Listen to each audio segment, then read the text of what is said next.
ஐயா அவர்களை அன்புடன் வெளிச்ச பூமியில் வாசிப்பு நடவை என்ற தலைப்பில் உரையாற்ற அன்புடன் அழைக்கிறேன்.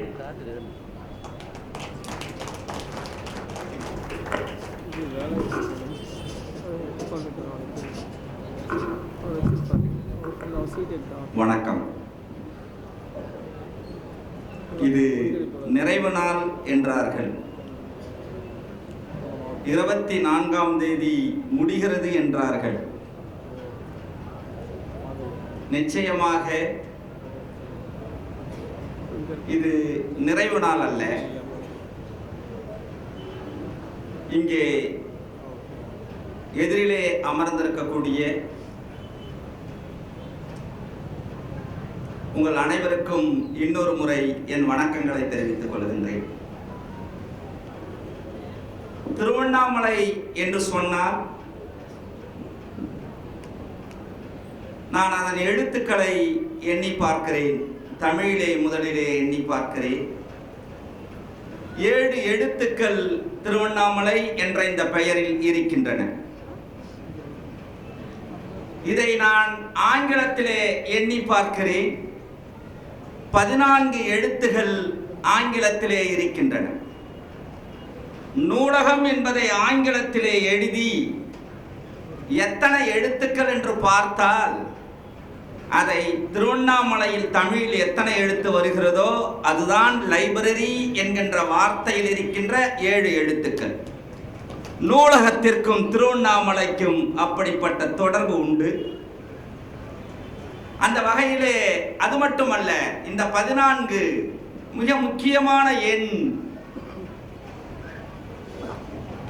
அரசியல் சட்டத்திலே மிக முக்கியமான எண். பிப்ரவரி மாசத்திலே மிக முக்கியமான எண். லவ்வால் என்று சொல்லக்கூடிய பிப்ரவரி 14 வர வேண்டும் என்றால் ஆர்டிக்கிள் 14 அனைத்து இடத்திலும் இருக்க வேண்டும். அந்த வகையிலே தான் திருவண்ணாமலையிலே இந்த புத்தக கண்காட்சி இங்கே நடைபெற்றுக் கொண்டிருக்கிறது. என்னை அழைப்பதற்கு முன்பு பேசியவர்கள் சொன்னார்கள், அப்துல் ஹக்கீம் என்கின்றவர் தான் ஒரு யானையை கொடுத்தார் திருவண்ணாமலைக்கு என்று கொடுத்தார்கள். சொன்னார்கள், ரொம்ப அழகாக இருந்தது. அந்த யானை திருவண்ணாமலை வீதிகளிலே நடந்து வருகின்ற பொழுது ஒருவேளை அந்த யானைக்கு தந்தங்கள் இருந்திருந்தால் 2 பிறையை அது ஏந்தி வந்ததை போல இருந்திருக்கும் திருவண்ணாமலை வீதிகளிலே. உங்களுக்கு ஒன்று தெரியுமா நண்பர்களே, தோழர்களே? இந்தியாவினுடைய நிலப்பரப்பில் முதலில் ஒரு புதிய இசை கேட்கிறது, புதிய சவுண்ட் கேட்கிறது. அது 1853. அதை பாம்பே மாநகரத்திலிருந்து புனே ஸ்டேஷனுக்கு ஒரு 34 கிலோமீட்டருக்கு ரயில் ஓடுகிறது. ஓடிய தேதி ஏப்ரல் 16. ஏன் இது மிக முக்கியமானது? உங்களுக்கு ஒன்று தெரியும், அந்த ரயிலில் 16ஆம் தேதி ஓடியது. ஆனால் அது 3 என்ஜின்களை அதில் இணைத்திருந்தார்கள். லோகோமோட்டிவ் என்ஜின் என்ற ஒரு 3 என்ஜின்களை அதில் இணைத்திருந்தார்கள். ஒரு என்ஜினின் பெயர் என்ன தெரியுமா? இன்றைக்கு இந்தியாவிலே ஓடுகின்ற என்ஜின்களுக்கு பெயர் கிடையாது. ஆனால் 1853 ஓடிய அந்த என்ஜின்களுக்கு 3 லோகோமோட்டிவ்கள் இணைக்கப்பட்டிருந்தது. முதல் இன்ஜினுடைய பெயர் சிந்து, 2வது இன்ஜினுடைய பெயர் சுல்தான், 3வது இன்ஜினுடைய பெயர் சாகிப்.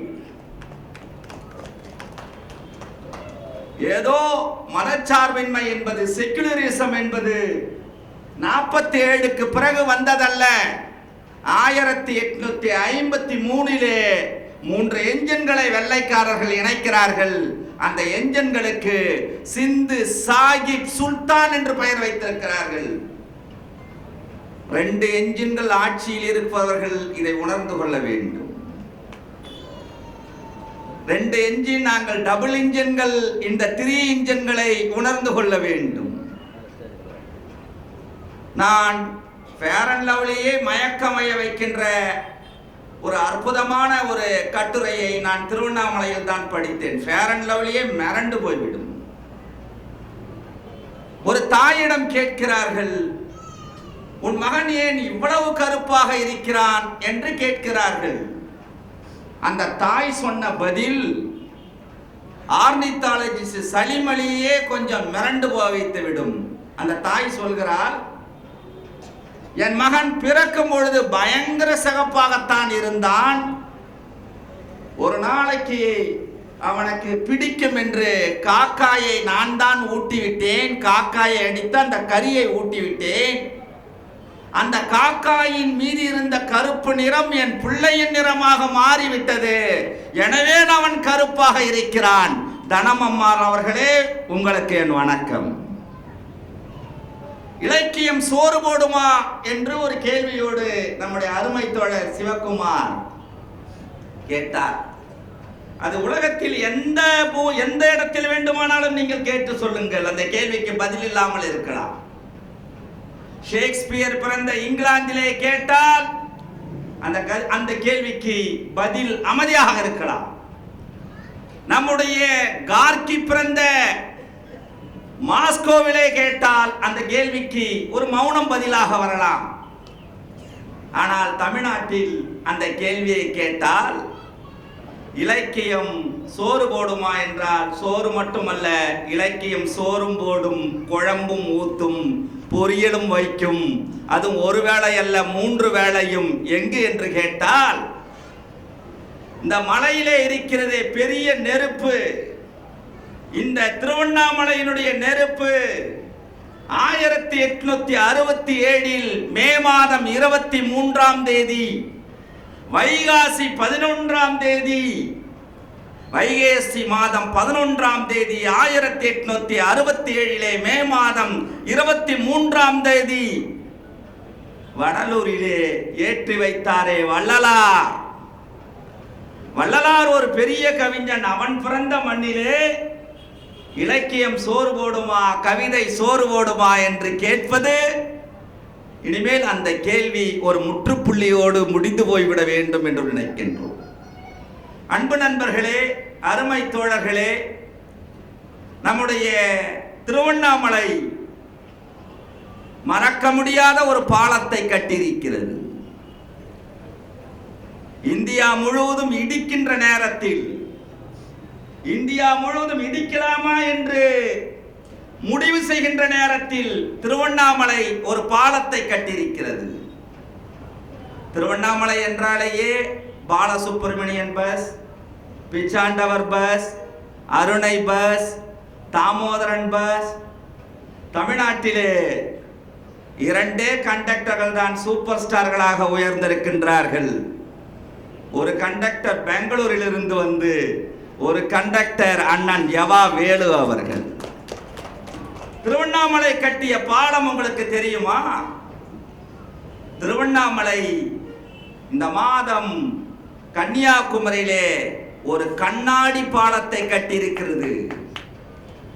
யாருக்கு? திருவள்ளுவருக்கு கட்டியிருக்கிறது திருவண்ணாமலை அந்த பாலத்தை.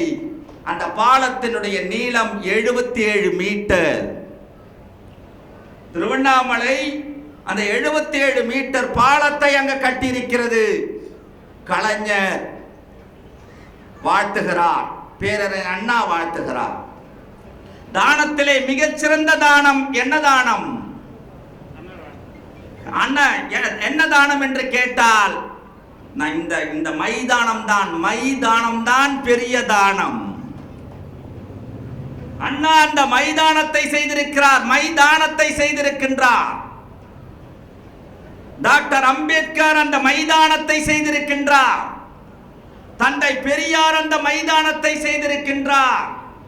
காரல் மார்க்ஸ் அந்த மைதானத்தை செய்திருக்கின்றார்.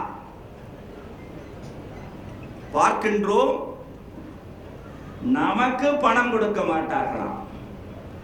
2500 கோடி நமக்கு பணம் கொடுக்க மாட்டார்களாம். உங்களுக்கு சசி தரூர் தெரியும், ஒரு தலை சிறந்த ஆங்கில பேச்சாளர். சசி தரூர் தெரியும். அவர் எழுதுகிறார், ஒரு புத்தகத்திலே எழுதுகிறார், ஆங்கிலத்திலே லூட் என்கின்ற ஒரு வார்த்தை இருக்கிறது. லூட் என்றால் கொள்ளையடித்தல். அந்த வார்த்தை இங்கிலீஷுக்கு எங்கிருந்து சென்றது என்றால் அது இந்தியிலிருந்து சென்றது. அது இங்கிலீஷுடைய வார்த்தை அல்ல, இங்கிலீஷிலிருந்து இந்தியிலிருந்து இங்கிலீஷுக்கு சென்றது என்று குறிப்பிட்டிருக்கின்றார். அப்படி அந்த தகவலை சொல்லியிருக்கின்றார். ஆனால் தமிழர்களாகிய நாம் சொல்கின்றோம், இந்தியிலிருந்து இங்கிலீஷுக்கு சென்ற வார்த்தை தான் லூட். ஆனால் இந்தியே ஒரு லூட்டிங் லாங்குவேஜ் என்று நாங்கள் சொல்கின்றோம். இந்தியே ஒரு கொள்ளையடிக்கின்ற மொழி என்று நாங்கள் சொல்லுகின்றோம். நாங்கள் கேட்கின்றோம், ஒரு பெரிய கவிஞன் கூட கோபத்திலோ ஆத்திரத்திலோ அரசியல் தெரியாமலையோ எழுதிவிட்டால் அவன் காலத்தின் முன் தலைகவிழ்ந்து நிற்க வேண்டும். இப்படி ஒருவன் நிற்கிறான் பாருங்கள். இங்க இருக்கின்ற தாளமுத்து உத்தரப்பிரதேசத்தின் மீது மூச்சை விட்டானா? இங்க இருக்கின்ற நடராசன் டெல்லியிலே இருக்கின்றவன் மீது தன்னுடைய தாய்மொழியை திணித்தானா? இங்கே இருக்கின்ற கோடம்பாக்கம் சிவலிங்கம் தன்னுடைய திருக்குறளை பீகாரிலே திணித்தானா? அவனுடைய மீச்சை விட்டானா? ஆனால் இங்கே ஞானம் இருக்கின்றவர்கள், கூத்தாடைவர்கள் எழுதுகிறார்கள், தமிழ்தான் எனக்கு மூச்சு, ஆனால் பிறர் மேல் விடமாட்டேன் என்று. தமிழுக்காக மூச்சு விட்ட மண்ணில், தமிழுக்காக உயிரை விட்ட மண்ணில் ஞானக்கூத்தன் கவிதைகள் நமக்கு பிடிக்கும், அது வேறு. ஆனால் இந்த இடத்திலே யார் மீது யார் மூச்சை விட்டது? கையெழுத்து போட மாட்டேன் என்று சொன்னால், கையெழுத்து போட மாட்டேன் என்று சொன்னால் அது வெகுமானம், அது தன்மானம். கடலூரிலே நேற்று பார்த்தோம், முந்தானால் பார்த்தோம், கையெழுத்து போட மாட்டேன். 2000 கோடியை நீ தரமறுத்தாலும் 2000 ஆண்டுகளுக்கு பின்னால் தமிழ் சமூகத்தை கொண்டு செல்லும் உங்களிடத்திலே நான் கையெழுத்தை போட மாட்டேன். ஆனால் கிண்டியிலிருந்து கையெழுத்தை போட மாட்டேன் என்று சொன்னால் அது தன்மானம் தானா? எனவேதான் நண்பர்களே, தோழர்களே, இந்த இடத்திலே நிற்கின்ற பொழுது மிக மகிழ்ச்சியாக இருக்கிறது. இந்த ஆண்டு உங்களுக்கு ரூபி பிரிட்ஜ் என்கின்ற ஒரு மாணவியை நான் திருவண்ணாமலைக்கு அழைத்து வருகின்றேன். அவர் 1966 வெள்ளைக்காரர்கள் மட்டுமே படிக்கக்கூடிய பள்ளிக்கூடத்திற்கு அமெரிக்காவிலே ஒரு கருப்பின பெண்ணாக போகிறார். போனவர் என்ன ஆனது தெரியுமா? வெள்ளைக்காரர்கள் யாருமே நாங்கள் படிக்க மாட்டோம் என்று பள்ளிக்கூடத்தை விட்டு போய்விட்டார்கள். அப்படி போன உடனேயே ஒரு சம்பவம் நடந்தது. என்ன சம்பவம் என்று கேட்டால், பள்ளிக்கூடத்திலிருந்து எல்லா வெள்ளைக்கார மாணவர்களும் போய்விட்டார்கள். யார் கூட படிப்பது? இப்படி நமக்கு நம்முடைய முத்துலட்சுமிக்கும் நடந்தது புதுக்கோட்டையிலே. ஆண்கள் பள்ளியில் படித்த முதல் பெண் முத்துலட்சுமி, ஆண்கள் பள்ளியில் படித்த முதல் பெண் முத்துலட்சுமி. அந்த நேரத்திலே அவரை அந்த கல்லூரியிலே சேர்த்த பொழுது சொன்னார்கள், ஆண்கள் கூட நாங்கள் எல்லாம் பெண்கள் கூட எப்படி எங்கள் பையன் படிப்பான் என்று. இத்தனை ஆண்கள் கூட படித்த முத்துலட்சுமி ஒரு டாக்டராக வர முடிந்தது. முத்துலட்சுமி கூட படித்த இத்தனை ஆண்கள் என்ன ஆனார்கள் என்று தெரியவில்லை. அமெரிக்காவிலே அந்த ரூபி பிரிட்ஜ் போகிற பொழுது எல்லா வெள்ளைக்காரங்களும் போயிட்டாங்க. ஆனால் ஒரே ஒரு வெள்ளைக்கார ஆசிரியர் அமர்ந்திருந்தார். அவர் பராபரா ஹென்றி. அவர் சொன்னார், அத்தனை வெள்ளைக்காரர்கள் போனாலும் பரவாயில்லை, நான் ரூபி பிரிட்ஜுக்கு பாடம் எடுப்பேன் என்று சொன்னார். ஒரே ஒரு மாணவிக்கு நான் பாடம் எடுப்பேன் என்று சொன்னார். என்னுடைய நண்பர் நம்முடைய பவா செல்லதுரை, கருப்பு கர்ணா, கிருஷ்ணமூர்த்தி, வெற்றி முரசு, நம்முடைய பெரிய வெடிகளுக்கெல்லாம் தெரியும். அரசம்பட்டி என்கின்ற கிராமம் சங்கராபுரத்திலே தமிழிலே படித்தவர். பச்சையப்பன் கல்லூரியிலே தமிழிலே படித்தவர். பச்சையப்பன் கல்லூரியிலே படிக்கின்ற வரை அவருக்கு ஆங்கிலத்திலே எழுத வராது. ஆனால் சுயமாக ஆங்கிலம் கற்றுக்கொண்டு இந்த திருவண்ணாமலையிலே பத்திரிகையாளராக, இந்தியன் எக்ஸ்பிரஸ் ரிப்போர்ட்டராக, த ஹிந்துடைய ரிப்போர்ட்டராக, பிபிசியினுடைய டெல்லி ஆசிரியராக, இன்றைக்கு பிரஸ் ட்ரஸ்ட் ஆஃப் இந்தியாவினுடைய ஆசிரியராக இருக்கின்ற ஏடி பாலா ஹிந்துவிலே பதிவு பண்ணியிருந்தார் ஒரு தகவலை. இங்கே அப்படித்தான் நம்முடைய திருவண்ணாமலை பக்கத்திலே தலித் குழந்தைகள் படிக்கிறார்கள் என்பதற்காக, இது ஒரு 10 வருடத்திற்கு முன்பு நடந்தது, எங்கள் குழந்தைகளை நாங்கள் படிக்க வைக்க மாட்டோம் என்று சொல்லிவிட்டார்கள். இங்கே ஒரு ஆர்டிஓ இருந்தார். என்னுடைய துயரம், அவருடைய பெயரை என்னால் நினைவுக்கு கொண்டு வர முடியவில்லை. ஆனால் அந்த ஆர்டிஓ சொன்னார், நீ இந்த குழந்தையோடு படிக்காவிட்டால் எனக்கு பிரச்சனை இல்லை, இங்கே பள்ளிக்கூடம் நடக்கும், இந்த ஆசிரியர்கள் இந்த தலித் மாணவர்களுக்கு நடத்துவார்கள் என்று சொன்ன அந்த ஆர்டிஓவை நான் பராபர ஹென்ரியோடு இணைத்து பார்க்கிறேன் நண்பர்களே. பராபர ஹென்ரியோடு நான் நினைத்து பார்க்கிறேன் நண்பர்களே. இந்த நிகழ்ச்சிக்கு வருவதற்காக நம்முடைய குன்றக்குடி அடிகளார் தலை சிறந்த பேச்சாளர், மனதை ஆகர்ஷிக்கக்கூடிய பேச்சாளர் குன்றக்குடி அடிகளார். ஆனால் குன்றக்குடிகளார் இறந்த பொழுது தமிழ்நாடு சட்டசபை இரங்கல் தீர்மானம் போட மறுத்துவிட்டது. குன்றக்குடி அடிகளார் இறந்த போது தமிழ்நாடு சட்டசபை இரங்கல் தீர்மானம் போட மறுத்துவிட்டது. மண்ணும் மனிதர்கள் ஒரு புத்தகம் எழுதியிருக்கிறார். அந்த புத்தகத்துக்கு நான் வரவழைத்து படித்தேன். மிக ஆச்சரியம். தவ திரு குன்றக்குடி அடிகளாரும் கலைஞரும் மால்கம் எக்ஸும் கை கொடுக்கிறார்கள் திருவண்ணாமலையிலே வந்து நின்று. எப்படி என்று சொல்கிறேன். இங்கே நம்முடைய பேராசிரியர் நெடுஞ்செழியன் போன்றவர்கள் இருக்கிறார்கள், நம்முடைய அண்ணன் பல்லவன் போன்றவர்கள் இருக்கின்றார்கள். நான் ஒரு என்னை பற்றிய ஒரு சுய வரலாறு, தன் வரலாறு எழுதினால் நான் என்றுதான் எழுத வேண்டும். ஆனால் ஒரு புத்தகத்தில் நாம் நடுத்திட்டில் பிறந்தோம், நாம் அண்ணாமலை வளாகத்தில் வளர்ந்தோம், நாம் விபுலானந்தர் அடிகளுக்கு பால் ஊற்றி அவர்கள் வீட்டிற்கு சென்று பால் போட்ட ஒரு பையன், நாம் திருவாசகம் படித்தோம். எல்லா இடத்திலையுமே நான் என்று வருகின்ற இடத்திலே நாம் என்று எழுதுகிறார்.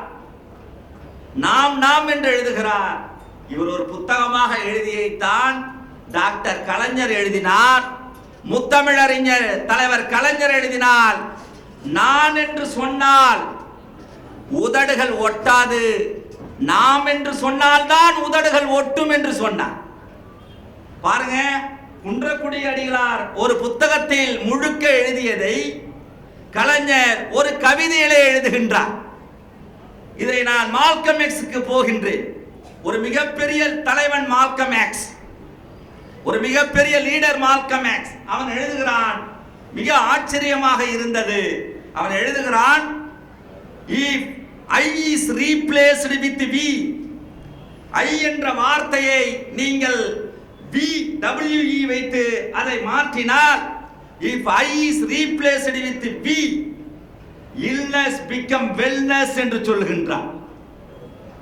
illness என்பது, அதாவது நோய் என்பது, ஆரோக்கியமற்ற தன்மை என்பது நலமாக மாறிவிடுகிறது. illness become wellness என்று சொல்லுகின்றான்.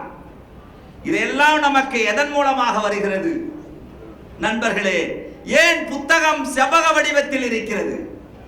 என் கையிலே இருக்கின்ற நீர்ச்சுடி என்ற முத்துராசா குமாருடைய இந்த புத்தகம் ஏன் செவ்வக வடிவத்திலே இருக்கின்றது? எந்த புத்தகத்தை பார்த்தாலும் ஏன் செவ்வக வடிவத்திலே இருக்கின்றது? ஏன் கரும்பலகைகள் செவ்வக வடிவத்திலே இருக்கின்றது?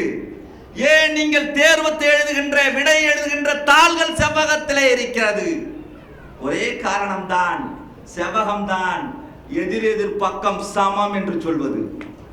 ஒரு புத்தகம் நான் எனக்கு நீ எனக்கு எதிர் என்று சொன்னால் உன் கருத்திற்கு நான் எதிர் என்று அர்த்தம். ஆனால் ஒன்றை நான் பார்த்தேன் நண்பர்களே, பத்தாயத்திற்கு சென்றிருந்த பொழுது அந்த கிணறு கூட செவ்வகமாகத்தான் இருக்கிறது. ஏனென்றால் கிணறு என்று சொன்னாலே மணற்கேணி, மணற்கேணி சதுரமாக இருக்க முடியாது, செவ்வகமாகத்தான் இருக்க முடியும். அன்பு தோழர்களே, நம்முடைய சில நேரங்களில் நாம் சுற்று வழியாக வர வேண்டியது இருக்கும். குஜராத்திலே பிறந்த நம்முடைய காந்திக்கு, நம்முடைய மோகன்தாஸுக்கு திருவள்ளுவரை அறிமுகப்படுத்தியது, திருக்குறளை அறிமுகப்படுத்தியது சென்னையாகத்தானே இருக்க வேண்டும், நம்முடைய தமிழ்நாடாகத்தானே இருக்க வேண்டும். ஆனால் என்ன நடந்தது என்று சொன்னால், குஜராத்திலே பிறந்த ஒருவர் சொன்னார் பாருங்க, இதுக்காகத்தான் கை தட்ட வேண்டும். மோகன்தாஸ் கரம்சந்த் காந்தி அவர்களுக்கு, நம்முடைய காந்தி அவர்களுக்கு டால்ஸ்டாய் ஒரு கடிதம் எழுதுகிறார். நான் துர்கனேவை படித்திருக்கிறேன், டாஸ்காவஸ்கி படித்திருக்கின்றேன், நான் விக்டர் ஹியூகோ படித்திருக்கின்றேன், நான் ஷேக்ஸ்பியரை படித்திருக்கின்றேன். ஆனால் உங்கள் ஊரிலே வந்த ஒரு கவிதை என்னை உலுக்கி விட்டது காந்தி, மோகன்தாஸ் என்று எழுதுகிறார். அந்த கவிதையை உனக்கு நான் எழுதுகிறேன் என்று சொல்லி ஆங்கிலத்திலே டால்ஸ்டாய் எழுதுகிறார். நீ ஒருத்தவனுக்கு காலையில துரோகம் பண்ணினா, நீ ஒருத்தவனுக்கு காலையில அநியாயம் பண்ணினா, நீ ஒருத்தவனுக்கு காலையில அவன் காலவாரி விட்டா, மதியானத்துல உனக்கு துரோகம் செய்யப்படும், மதியானத்தில் உன் காலை வாரி விடப்படும் என்கின்ற ஒரு கவிதை. இவர் என்ன செய்திருக்காரு கேட்டீங்கன்னா, பிறருக்கு இன்னா முற்பகல் செய்யின், தமக்கு இன்னா பிற்பகல் தாமே வரும். பாருங்க, அவர் என்ன எழுதியிருக்காரு தெரியுங்களா? If you do harm to others in AM, you will get the response in PM. நம்முடைய PM தெரிந்து கொள்ள வேண்டும். அடுத்தவர்களுக்கு நீங்கள் AM இல் செய்தால் உங்களுக்கு அது PM இல் வரும் என்று காந்தி எழுதியிருக்கின்றார். குஜராத்துக்காரர் எழுதியிருக்கின்றார். குஜராத்துக்காரருக்கு டால்ஸ்டாய் எழுதுகின்றார். காந்தி எப்படி போயிட்டு எப்படி வராரு பாருங்க. தமிழ்நாட்டில் கற்றுக்கொள்ள இது எதன் மூலமாக இந்த நூல் உங்களுக்கு கிடைக்கிறது? நம்முடைய அம்பேத்கருடைய துணைவியார் Savitri my life with Ambedkar என்கின்ற ஒரு புத்தகத்தை எழுதியிருக்கின்றார். மை லைஃப் வித் அம்பேத்கர் என்கின்ற ஒரு ஆங்கிலத்திலே ஒரு புத்தகம் வந்திருக்கிறது. சாவித்ரி எழுதியிருக்கின்றார், சவிதா எழுதியிருக்கின்றார். அந்த புத்தகத்திலே ஒரு தகவலை எழுதுகிறார். அம்பேத்கருக்கு மீன் மிகவும் பிடிக்கும். அந்த மீனின் பெயர் ஹில்சா. நமக்கு கவலை மீன் தெரியும், நமக்கு சங்கராத் ஏழைகளுக்கு தெரிந்தது, சாதாரண ஜனங்களுக்கு தெரிந்தது கவலை தான். தெருக்கள் முழுவதும் கவலை விற்பார்கள். கவலை வாங்கவில்லையா என்று ஒரு விற்பனையே சோக கவிதையாக தெருக்களிலே நடந்து கொண்டிருக்கும். அம்பேத்கருடைய மனைவி சவிதா எழுதுகிறார், டாக்டர் அம்பேத்கருக்கு ஹில்சா என்கின்ற ஒரு மீன் பிடிக்கும். அவருடைய நண்பர்கள் கல்கத்தாவில் இருந்து அந்த மீனை அவர் விரும்புகின்ற நேரத்தில் உடனடியாக விமானத்தில் அனுப்பி வைப்பார்கள். அவருக்கு முட்டை பிடிக்கும், விதவிதமாக முட்டை செய்து தருவேன். அவருக்கு கோழி பிடிக்கும், விதவிதமாக கோழிக்கறி செய்து தருவேன். மிக குறித்துக் கொள்ள வேண்டும், சமையல் குறிப்புகள் அல்ல. அதற்கு பின்னால் ஒரு முக்கியமான தகவல் வருகிறது. அம்பேத்கர் காலையிலே எழுந்திருப்பவர் கிடையாது. He was not an early riser. அவர் காலையிலே அதிகாலையிலே எழுந்திருக்கிறவர் கிடையாது. எல்லாம் சொல்லிவிட்டு அவர் சொல்லுகிறார், சவிதா எழுதுகிறார், இரவு 2 மணி வரை 3 மணி வரை அவர் படிக்கின்றவர், எழுதுகின்றவர் என்பதனால் அவரால் காலையில் எழுந்திருக்க முடியாது. 8 மணி 7 மணிக்குத்தான் அவர் எழுந்திருப்பார் என்று எழுதுகின்றார். இப்பொழுது விஷயத்திற்கு வருவோம். தலையிலே பிறந்தவர்கள் தான் அறிவாளிகள் என்று சொன்னீர்களே, ஆனால் என்ன நடந்தது? தலைக்குள்ளே இருப்பது அந்த frontal lobe, occipital lobe, பரைட்டல் lobe, temporal lobe, எல்லா லோபும் உங்கள் மீது காரி துப்பும். தலையிலே பிறந்தவன் தான் அறிவாளி என்று சொன்னால் தலைக்குள் இருக்கின்ற செரிவரம் காரி துப்பும், செரிவெல்லம் காரி துப்பும், கார்டெக்ஸ் காரி துப்பும். காரணம், சவிதா எழுதுகிறார் அல்லவா, சபிதா பிராமின் குடும்பத்தை சேர்ந்தவர். அவர்தான் சொல்கிறார் அவருக்கு ஹில்சா என்கின்ற மீன் பிடிக்கும் என்று, அவருக்கு முட்டை பிடிக்கும் என்று, அவருக்கு கோழி பிடிக்கும் என்று, கோழிக்கறி பிடிக்கும் என்று. நம்முடைய வண்ணதாசன் தான் எழுதினார், ஏனையை கூட அடிக்கடி பார்க்க முடிகிறது, மண்புழுவை பார்த்துதான் நீண்ட நாளாகிவிட்டது என்று. நினைத்து பாருங்கள், யானையை எங்கேயாவது பார்த்த முடிகிறது, மண்புழுவை பார்த்து நீண்ட நாள் ஆகிவிட்டது. இந்த கவிதை என்ன சொல்ல வருகிறது? நாளைக்கு மண்புழுவை தேடுவதா? நிலத்தில் போயிட்டு குச்சியால குத்தி மண்புழு இருக்கிறது எங்க இருக்கிறது என்று தேடுவதா? அதுவல்ல, நுணுக்கமான விஷயங்களை, மற்றவர்கள் பார்க்க மறுந்த விஷயங்களை. அருந்ததி ராய் தமிழ்நாட்டிற்கே இன்றைக்கு தெரிவார். ஆனால் அருந்ததி ராய் எங்கிருந்து தமிழ்நாடு முழுவதும் பரவினார் என்று தெரியுமா? ஜி குப்புசாமி என்ற ஒருவரை இழுத்து அவுட்லுக் கட்டுரையை கொடுத்து பாபாவும் கருணாவும் அதை மொழிபெயர்க்க சொல்லி, அதற்கு பிறகுதான் வருகிறார் விக்ரமாதித்யன் சொல்லுகிறான், ஒரு மொழி எவ்வளவு அழகாக இருக்கிறது என்று பார்த்துக் கொள்ளுங்கள். விக்ரமாதித்யன் சொல்லுகிறான், நெஞ்சு படபடுத்து போய்விடுகிறது. ஆங்கிலத்திலே பால்பிட்டேஷன் என்று சொல்வார்கள், படபடப்பாக இருக்கிறது என்று.